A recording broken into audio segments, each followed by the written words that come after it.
사명 이루고 가는 거다, 병으로 죽는 거 아니다. 사명 이루고 가는 거다, 병으로 죽는 거 아니다라는 제목으로 하나님 말씀 증거하도록 하겠습니다. 사무엘 하는 사울이 죽은 후로부터 시작이 됩니다. 다윗의 평생의 대적이었던 사울이 죽었습니다. 이제 비로소 다윗 시대가 열리게 되었다는 것입니다. 여기서 1장에서는 신앙의 기초를 점검하는 것 같습니다. 기초라는 것은 토대가 되기 때문에 이건 반드시 점검이 필요하다는 것입니다. 신앙은 단편적이지 않습니다. 균형이 중요한데 신앙에는 수동성이 있고 능동성이 있습니다.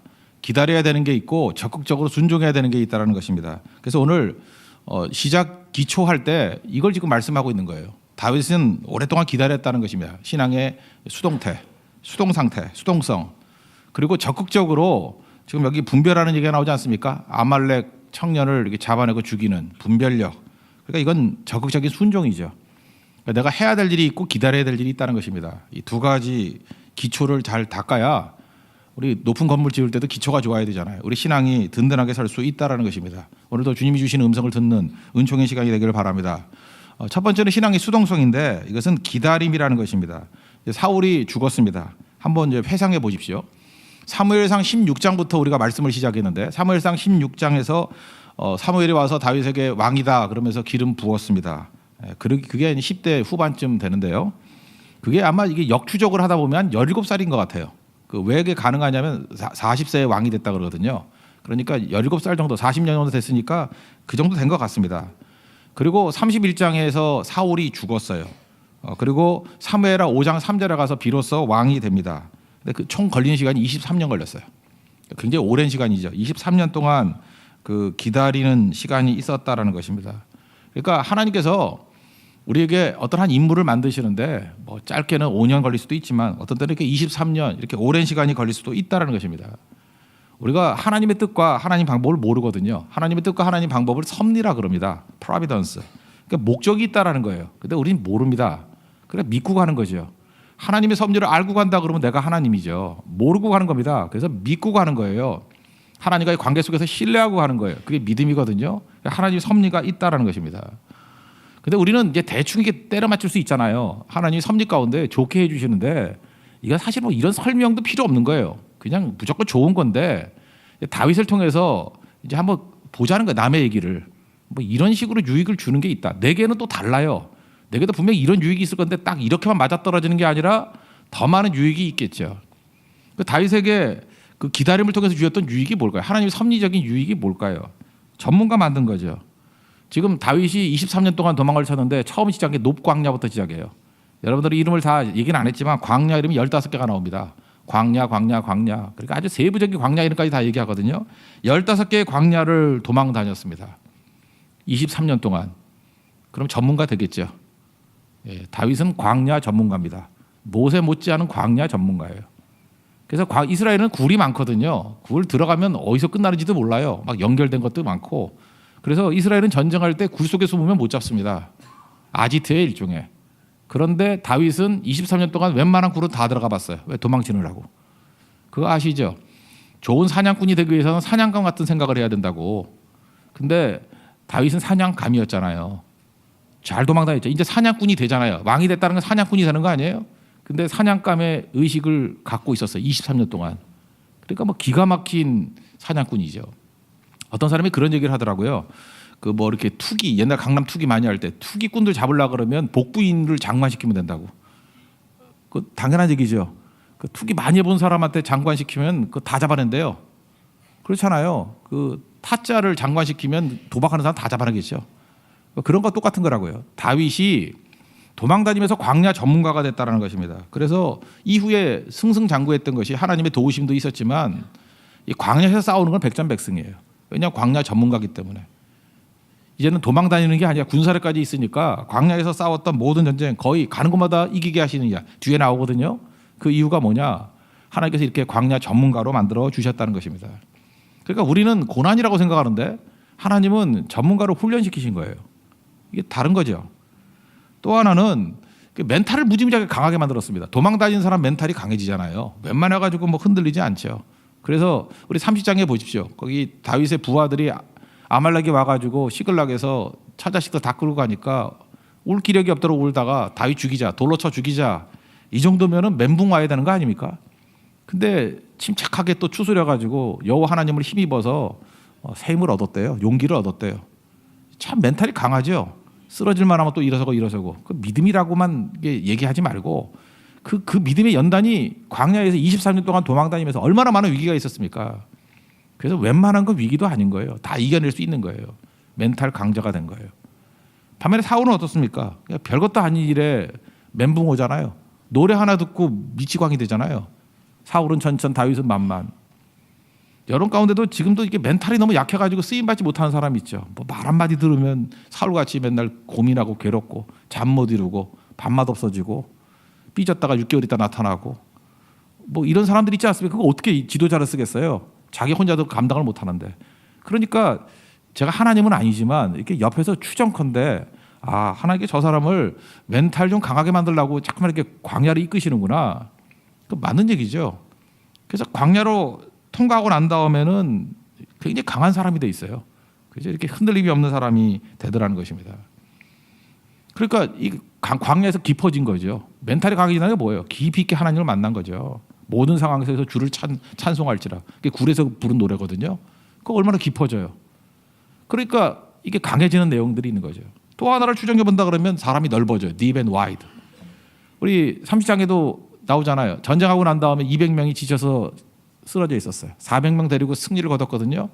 전리품 가지고 왔을 때 거기서 그 불량배들은 나쁜 놈들은 우리끼리 나누자 그럴 때 다윗이 뭐라 그래요? 아니다. 우리 공동체니까 다 같이 나눠야 된다. 이게 그들의 룰이 됐다 그러잖아요.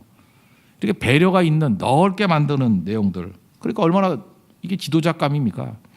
이거는 동네 골목대장이 아니죠. 한 나라를 아우를 수 있는 지도자로 성장하잖아요. deep and wide. 이게 다 언제 이루어져요? 기다림을 통해서 다 이루어진다는 것입니다. 그러니까 우리가 알아야 몰라요. 모르죠. 근데 하나님께서 이런 식으로 훈련시켜 주신다는 거예요. 그러니까 고난을 주시고 훈련을 주신 건 하나님이 주도권을 가지고 하시는 거기 때문에 이럴 때는 우리가 할 일은 그냥 기다리면서 순간순간 감당해 나가는 수밖에 없다는 것입니다. 하나님이 우리를 더 잘하시거든요. 우리 체질을 아시는 분이잖아요. 그래서 우리 각각에게 맞춤형 훈련을 시켜 주신다는 것입니다.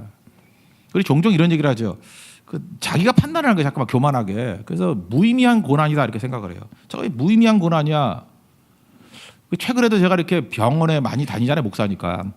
가다 보면 자녀들 가운데도 그렇게 생각하는 것 같아요. 우리 아버님이, 우리 어머님이 병상에서 오래 계시고 그 병원에서 왜 어떻게 그런 표현을 쓰냐. 연명치료라는 표현. 난 이거 굉장히 나쁜 표현이라고 생각해요.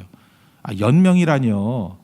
하나님이 뜻이 있으니까 사명이 있으니까 생명을 주신 건데 연명치료라니 그게 말이 돼요? 그래 좋다고요. 그래 세상이 말하는 연명치료 같은 분이 한 분 계셨어요.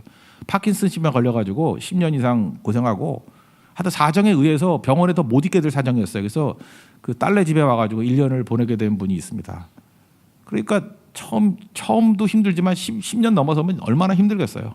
굉장히 힘든 상황이었어요. 그래서 많은 사람들이 저 생은 의미가 없어. 무의미해. 저거는 연명치료야. 근데 그분 내가 볼 때 정신은 또렷해요. 근데 연명치료래. 몸이 잘 움직이지 못한다고. 그게 말이 안 되는 얘기죠.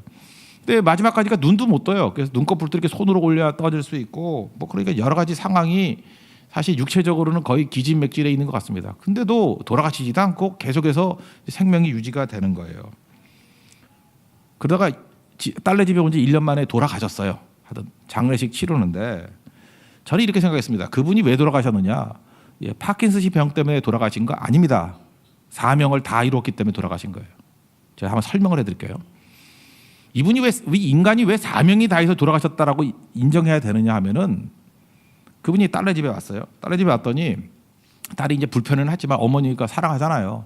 근데 어머니가 원하는 게 성경 읽어주는 거예요. 딸은 믿음이 거의 없었습니다. 그저 이렇게 고난은 많은데 하나님 찾지 않는 딸이에요. 그러니까 완전히 그 탕녀죠, 탕녀. 근데 엄마가 말씀 읽어주면 좋아하고 힘을 얻고 하니까 성경 읽어주는 거예요. 계속 읽어주다가 요한복음 읽어주다가 지도 깨진 거예요. 뜨거워져서. 그래서 딸이 돌아왔어요. 믿음이 생겼어요. 이것만 해도 그분이 연명이 아닌 거죠. 사명을 이룬 거죠. 그 딸의 아들이 있었는데 이게 고등학생인데 망나니예요. 집 떠나가고 뭐 맨날 말썽 부리고 애 두들겨 패고 이게 문제투성이에요. 뭐 경찰서 들락달락하고 이런데 할머니가 집에 오셔가지고 엄마가 고생하는 거 보고 얘가 이제 정신 차리겠다. 나까지 하면 안 되겠다라는 생각을 가지고. 그래도 아들은 참 듬직해요, 그죠?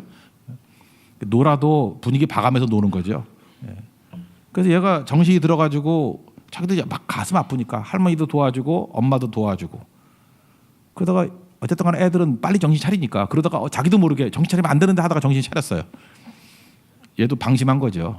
놀라면 끝까지 놀아야 되는데 이렇게 마음 약해져가지고 집에 왔다가 마음 잡은 거예요 이제. 그래서 아들 돌아오고 얘도 뭐 같이 예배 드리고 하는 애가 된 거예요. 사위를 볼 시간이 없었대요. 알고 봤더니 사위하고 딸하고 사이가 안 좋아요. 이 딸도 굉장히 성격이 강해가지고 그 남편이 여자같이 안 느껴진다 그러면서 막 떠나가고 그랬던 거예요.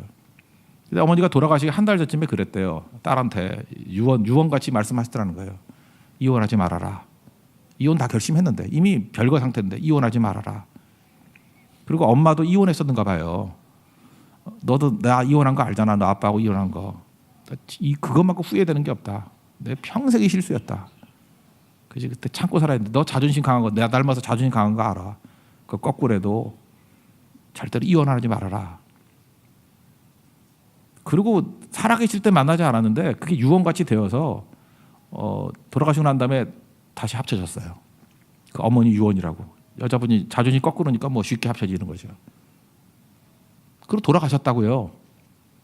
잘 보세요. 이분이 이게 연명치료예요? 이게 파킨슨병으로 눈꺼풀도 움직이지 못한 상태로 1년 더 계셨는데 딸 집에 이걸 연명이라고 생각하십니까? 사명 다 이루어서 돌아가신 거예요. 그 1년 동안 한 일이 뭐예요? 딸 회복, 손자 회복, 사위와의 부부관계 회복, 다 믿음의 사람 만들고. 여러분 건강하고 돈 많고 힘 있고 이거 한 분이 있어요? 이런 거? 갖출 거 다 갖췄다 그러는데 집안 꼴은 거의 콩가루 집안 만들어 놓고 그런 사람 많잖아요. 사명 다 하는 거 사명. 이게 어떻게 사명 이룬 게 아닙니까? 그러니까 함부로 사람 생명에 대해서 이러쿵저러쿵 얘기해서는 안 되는 거죠. 신명기 34장에 보면요. 그 모세가 죽은 얘기가 나오는데 7절에 모세가 120세에 죽었는데 눈이 흐리지 아니하고 기력이 쇠하지 아니하였다. 근데 죽었다. 이걸 또 해석을 이렇게 해요. 나도 이런 죽음을 살기를 원합니다. 이러면서 누가 죽을 때까지 눈도 흐리지 않고 기력도 쇠하지 않고. 이게 노인들이 되게 좋아하는 말씀이에요. 그 뜻 아니에요. 그 뜻. 이걸 그렇게 해석하니까 참 해석이 그렇죠. 모세가 죽은 거는 병으로 죽은 거 아니고 사명 다해서 죽었다 그 얘기예요. 모든 사람은요 병으로 죽는 거 아니에요. 사고로 죽는 거 아니에요. 사명 다해서 죽는 거예요. 착각하지 말라는 거예요. 지금 여러분 건강하죠? 그러면은 더 살 것 같죠? 그런 느낌 들지 않아요? 뭐 이렇게 돌도 씹어도 막 소화시키고 그러면 죽을 생각 전혀 안 하죠. 그런다고 살아있는 게 아니고 또 골골해가지고 지금 제대로 걷지도 못한다고 죽는 거 아니고 한 사람의 생명을 하나님이 주관하시는데 네 조건 갖고 되는 거 아니고 사명이야. 사명이 있으면 절대 안 죽어 그 얘기예요. 그리고 사명 이루기 전까지는 아무리 아파 죽을 상황이 놓인다 할지라도 안 죽어. 사명에 초점 맞추라는 거예요. 똑같은 얘기가 사도 바울도 그런 거 아니에요. 육체에 가시가 있대요. 그 맨날 조건 갖고 얘기하잖아요. 아 주님의 일을 못 하겠다는 거예요. 내 육체에 가시가 있어서 못 하겠다는 거예요. 저 건강해야 일을 하죠. 이런 거 아니에요? 근데 하나님 얘기가 뭐예요? 야, 너 조건 보고 뭐 일을 하니 못 하니 그런 거 판단하니? 아니야. 약해도 할 일 다 해. 내 은혜가 내게 족하다. 약할 때 강하면 된다. 아니 또 말귀 못 알아들으세요? 그러니까 지금도 그래요. 내가 돈이 있고 건강하니까 나는 안전하다. 아닙니다. 사명이에요. 사명 안 이루면 그냥 갚버리는 거예요. 사명이 있으면 약해도 부족해도 할 일 다 하고. 우리 교회 지금 이렇게 선교 많이 다니고 그러지 않습니까? 선교 다니면서 제가 볼 때 제일 좋은 것 중에 하나가 이 커뮤니케이션이 이루어지는 거예요. 전 세대가. 그래서 작년부터 시작해서 뭐 유초등부 아이들까지도 한 팀이 되잖아요. 팀 해가지고 이렇게 커뮤니케이션이 이루어져요. 커뮤니케이션이 이루어지면은 커뮤니티가 생깁니다. 그러니까 공동체가 생겨요. 소통이 되면 공동체가 생겨요. 일반 가정들이요 아이들하고 소통이 안 돼요. 그래서 교회는 교회인데 따로 놀아요. 그냥 종교인 만드는 거지 신앙인을 못 만드는 거예요. 근데 능력 있는 교회의 특징이 뭔지 아십니까? 커뮤니티가 형성되는 교회예요. 공동체. 공동체는 같이 느끼고 같이 아파하고 같이 기뻐해야 돼요. 그 예배거든요. 그 예배가 살아있는 교회가 공동체를 이루어요. 하나 똑같이 은혜 받잖아요. 똑같이 능력을 받잖아요. 근데 예배가 그렇게 임팩트가 강하지 않고 이게 4분 5일 돼가지고 뭐 주일학교 따로 시키고 막 이래서 하나 되기가 힘들어요. 잘. 그래서 저녁예배 같은 때는 전 가족이 다 모여서 예배를 드려야 가족도 하나가 되고 교회도 하나가 되는 거거든요. 근데 우리 교회는 선교가 있잖아요. 이번 고성선교 가가지고 전 세대가 다 모여서 예배 드릴 때 다 똑같이 웃고 다 똑같이 울고 똑같이 감격하고 똑같이 닭듣보 기뻐하고 똑같이 느꼈잖아요. 그래서 느낌이 뭐예요? 벌써 할머니하고 손자 뻘 되는 사람하고 우정이 생기는 거예요. 나 걔가 좋대. 할머니가 그래요. 그 청소년인데 나 걔가 참 마음에 든대. 그리고 청소년이 자기 할머니도 아닌데 그 할머니 참 좋대. 커뮤니케이션이 이루어지는 거예요. 그래서 커뮤니티를 이루는 거예요. 거기서 뭘 느끼느냐 하면은 면면을 보니까 너무 약해 보이는 거예요. 우리 팀이 너무 약해 보이는 거예요. 몇 명 되지도 않고 약하고 부족하고. 그래서 위축이 된다고요. 근데 예배의 힘을 가지고 사역을 했더니 이렇게 연약하고 부족한데도 불구하고 열매를 거두어요. 거기서 아름다움이 나오더라고. 이렇게 약한데도 아름다움이 나오네. 이렇게 약한데도 열매가 나오네. 그 공동체에 있는 모든 사람이 힘을 얻는 거예요. 이거는 하나님이 하시는 일이야. 이게 교육이에요. 이게 부흥이고. 그리고 확산이 막 일어나죠. 옛날엔 연약하다 그러면 위축이 되고 주눅이 들었는데 하나님이 함께 하시면 연약하고 부족해도 일은 되더라. 그래서 기도하라고 얘기 안 해도 기도를 배우는 거예요. 교만하면 안 되는구나. 또 반대로 자기가 볼 때 좀 강해 보이잖아요. 이렇게 사람들이 많이 모이고 강해 보여도 이거 강하다고 이거 믿고 나가다가는 분명히 넘어져. 그런 팀들 많이 봤어. 뭐 많이 모이고 잘난 척하다가 박살이 나가지고 4분의 1 되는 거 많이 봤어. 그러니까 힘이 있을수록 섰다고 하는 사람은 넘어질까 조심하라고. 엎드려야 돼. 이게 뭐 말씀만 들어서가 아니고 삶 속에서 하나님 중심적인 인생이 돼버리잖아요. 그리고 청소년들도 의젓해져요. 기다릴 줄 알아요. 하나님의 약속을 기다릴 줄 알아요. 그래서 인물되는 거예요. 그걸 교회라 그럽니다. 교회 공동체. 그러니까 교회가 교회에 다 빠지면요 무서운 데가 되는 거예요. 사람이 팍팍 변화가 돼요. 근데 교회가 교회 되는데 시간이 걸리는 거죠. 연단이 필요한 거예요. 이제 교회 돼가고 있잖아요. 그럼 거기서 파워가 나오기 시작한다는 것입니다. 이게 다윗의 기다림이에요. 섭리적 기다림. 교회에서 느꼈으니까 여러분 개인적으로도 마찬가지죠. 여러분들 어떻게 하나님이 쓰시겠습니까? 사울이 대적 아니에요. 그러니까 여러분 내 앞에서 사울만 없어지면 모든 일이 끝난다. 아니거든요. 사울은 하나님께서 한번 훅 불면 없어지는 거예요. 주인공이 다윗이거든요. 다윗을 훈련시키기 위해서 사울이 조련사로 있었던 거예요. 훈련 다 끝나니까 사울은 사라지잖아요. 다윗이 손댈 필요도 없는 거예요. 그러니까 여러분들도 잠깐 원수 죽이려고 생각하지 마세요. 그게 우리 대적이 아니에요. 하나님과의 관계 속에서 이루어가야죠. 전능하신 하나님이 우리 아버지시거든요. 내가 성장 끝나면은 사라지는 거예요. 사명 끝나면 그 고난의 도구들도 사라지는 거예요. 하나님 앞에서 이 섭리적인 기다림을 붙들고 나가는 믿음의 종되기를 축원합니다. 이게 수동성이에요. 기다림. 그러면 두 번째인데 신학엔 능동성도 있습니다. 뭐 죽어라 기다리기만 하느냐. 그게 아니라 이제 분별력이죠. 다윗 왕국은 사람 분별에서 시작됐다는 거예요. 그러니까 기다림은 섭리하고 연관이 돼 있고요. 그 다음에 분별력은 순종하고 연관이 돼 있어요. 여기 지금 1장에 보면 굉장히 길게 대사가 나오죠. 왜 이렇게 길게 대사가 나오냐 하면은 이 아말렉 소년이라는 이런 그 불순물들을 어떻게 하면 뽑아낼 수 있느냐 하는 다윗의 대화법을 배우라는 거예요. 경솔하게 결정하지 말고 다윗의 이 분별력 이렇게 해서 잡아내는 거다. 속지 말라 그 얘기죠. 분별력. 그래서 이 대사를 좀 잘 찾아내야 된다고 생각합니다. 신앙은 기다림도 있어야 되지만 오염적인 요소들 있잖아요. 그런 것들을 쳐내야 된다라는 것입니다. 여기 아말렉 소년이 왔어요. 2절에 보니까 사울 진영에서 왔다 그러고 그래서 3절에 다윗이 첫 질문이 뭐냐면 지금 얘가 뭘 들고 왔냐면 그 사울 죽인 걸로 증명하기 위해서 멸류관 들고 뭐 이렇게 무기 들고 왔어요.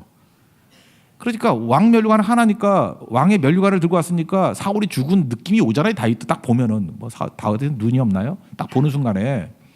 그러면 우리 같으면 뭘 묻겠어요? 사울 죽었니? 그럴 거 아니에요. 그러니까 우리 수준이지. 그렇게 물으면 안 된다는 거예요. 뿌리를 물어야 해요. 뿌리. 언제나 뿌리를 물어야 돼요. 다윗의 질문을 보세요. 3절. 너 어디서 왔니? 다르잖아요. 사울 죽었니가 아니라 너 어디서 왔니? 사실 궁금하잖아요. 지금 이 아말렉 소녀는 지금 전쟁에서 온 것 같이 보이잖아요. 인간 CNN이라고. 그죠? 정보를 알려주는 거 아니에요. 인간 CNN이 왔는데 뉴스를 묻지 않아요. 너 어디서 왔니? 이렇게 묻는다고요. 그죠? 사울의 면류관을 보면서도. 그러니까 속지 않는 거죠. 질문에서부터. 우리가 이게 쫓기는 것들이 있잖아요. 돈이 없다가 그래서 여러분 위기 상황에 놓이면 속기 쉬운 거예요. 돈이 없다가 누가 돈을 탁 줘요. 그러면 그냥 곧장 할렐루야 하는 사람이 있어요. 돈 없다가 돈 생기면 할렐루야. 이거 시험 더 받아야 돼. 이거 훈련 더 받아야 돼요. 이게 웬 돈이야? 그러면 안 되고요. 그 돈이 어디서 왔니? 이걸 물어야 돼요.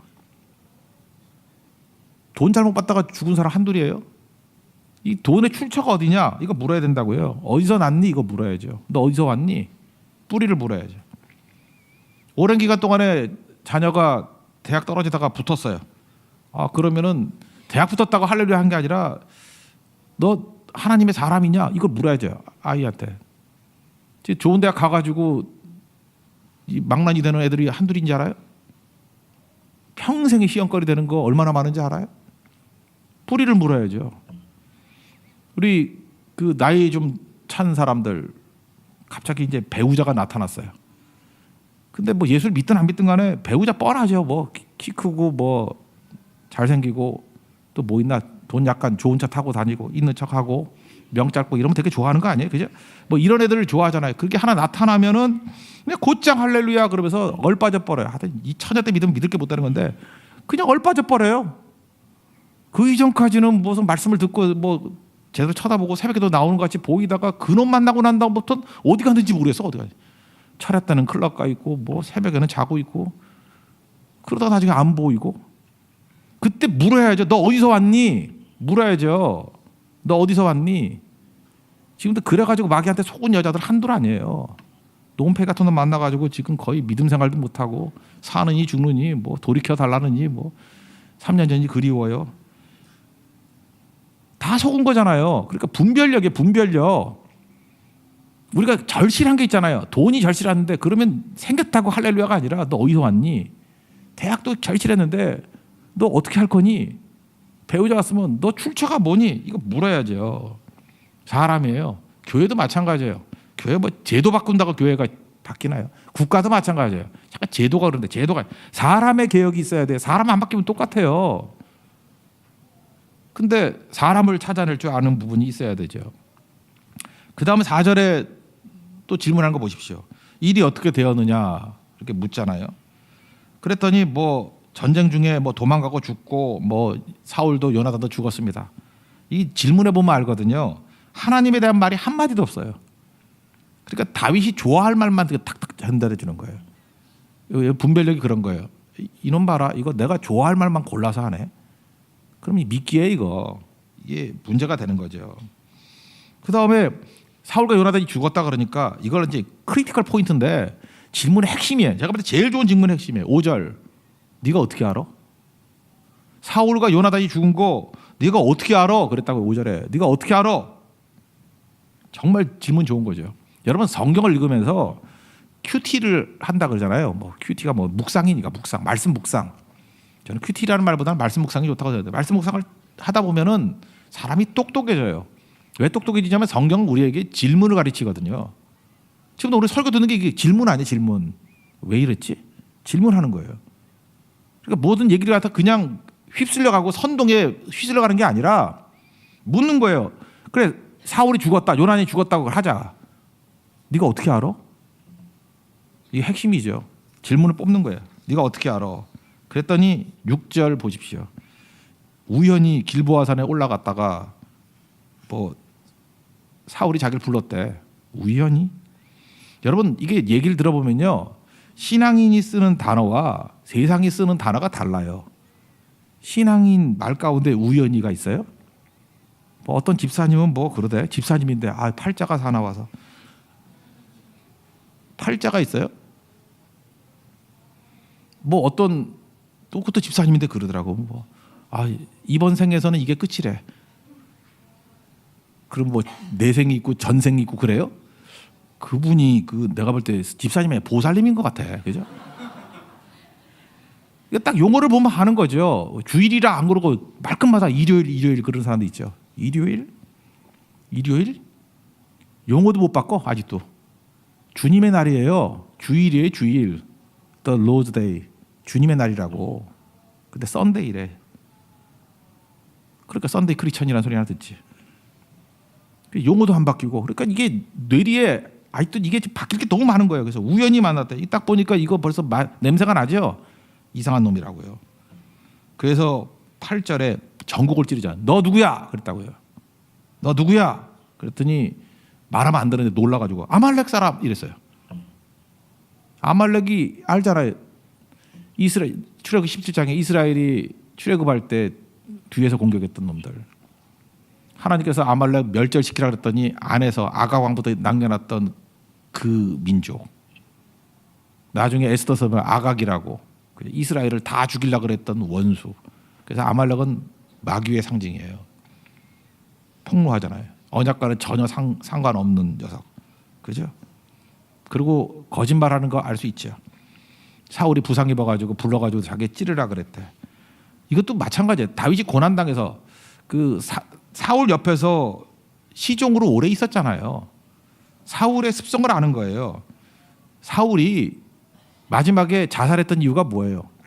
할례받지 못한 이방인에게 죽을까 봐 두려워서 자살했잖아요. 그런데 아말렉 사람을 불러가지고 죽이라 그런다고? 사울이 제일 싫어하는 건데? 그러니까 고난당하니까 다윗은 분별력 있는 거예요. 다 하는 거예요. 질문 몇 가지를 통해서 스스로 아말렉이라 그러고 거짓말하잖아요. 자기 보고 죽여달라 그래서 죽였대. 이게 가짜죠. 걸러내죠. 나중에 뭐라 그래요? 죽여라. 분별력이 왜 필요하냐면요. 기초에서 불순물이 들어가면은 커질 수가 없기 때문에 그래요. 우리 도자기 구울 때도 왜 자꾸만 이렇게 반죽을 하죠? 반죽을 오랫동안 해야 거기 조그만 기포라도 있으면 안 되니까. 공기가 조금만 들어가 있어도 이게 굽고 나면 그게 툭 건드리면 깨져버린대요. 그래서 반죽을 오래 하는 거예요. 불순물 없애려고. 기포 없애려고. 여러분 엄벙덩벙 시작하면 안 됩니다. 저도 개척을 하면서 교회에서 느낀 게 그거예요. 하나님께서 왜 이렇게 천천히 가게 만드시지? 그때 걸러내는 작업이에요. 그죠? 우리 자신도 걸러내고 어떤 때는 이게 아말렉 소녀 같은 사람들이 있잖아요. 이거 걸러내는 작업들이에요. 그래서 기포 없애는 작업이에요. 그래서 불순물 없애는 작업들 철저하게. 만약에 이거 묻지 않고 이거 공을 세웠잖아요. 이 아말렉 소년을 데려다가 장관을 시켰다 그러면 나중에 이스라엘에 얼마나 큰 문제가 됐겠습니까? 이건 나라 말아먹는 놈 됐겠죠. 기회주의자니까. 또 다른 상황이 오면은 기회주의자는 언제나 배신하잖아요. 그러니까 하나님께서 이거 걸르는 작업들 하는 거예요. 그래서 이게 되게 중요한 거예요. 다윗 왕국의 시작을 뭐로 시작해요? 분별력으로부터 시작해요. 여러분 인생도 마찬가지라고요. 하나님께서 여러분들에게 막 축복부터 주는 게 아니라 제일 먼저 주는 건 분별력부터 갖추게 만드는 거예요. 그래야 크게 쓰임 받을 수 있기 때문에. 분별력 생기면 그 다음 할 일이 뭐예요? 순종이에요. 그래서 걸러 나가는 거예요. 그러면 최고의 승리가 될 수 있다는 것입니다. 우린 이러죠. 뭐 속았다고. 성경의 시각은 이겁니다. 속인 자보다 속는 자가 더 나쁘다는 거예요. 왜 크리스찬이 왜 속아요? 속는 이유는 뭐예요? 내 욕심 때문에 속은 거예요. 속은 자도 책임이 있는 거예요. 하나님 바라보고 이렇게 말씀을 중심으로 질문하기 시작하면 걸러낼 수 있다라는 거예요. 그래서 서둘러 가지고 자기 욕심에 멋대로 행동하지 말라는 거예요. 반드시 대가를 치른다는 것입니다. 근데 하나님 말씀을 붙들고 말씀을 기준으로 철저히 질문해 나가면 우리 인생이 깨끗해져요. 정결해진다고. 정결은 힘입니다. 그러면 강력해질 수 있다라는 것입니다. 여러분 인생 가운데 마귀는 계속해서 불순물 집어넣습니다. 아말렉 소녀를 집어넣어서 그 안에서 어떤 기둥 같은 역할을 하게 만들어요. 그럼 나중에 무너지는 거죠. 우리 마음속의 정결함, 교회 안의 정결함. 정결함이 뭐 100% 깨끗하다, 죄인이 없다 그 뜻이 아니라 하나님에 대한 믿음 갖고 있는 사람, 향함이 있는 인생. 적어도 그건 되잖아요. 내가 죄인됨을 느끼고 있는 인생들, 내 부족함을 느끼는 인생. 그래서 하나님 앞에 엎드리는 인생. 그래서 말씀이다 그러면 엎드릴 줄 아는 순종하는 인생. 그걸 말하는 거예요. 그럼 설 수 있다는 것입니다. 그렇게 일어서는 하나님의 거룩한 백성 되기를 축원합니다. 모두 자리에서 일어나겠습니다. 정결한 마음 주시옵소서 찬양하겠습니다.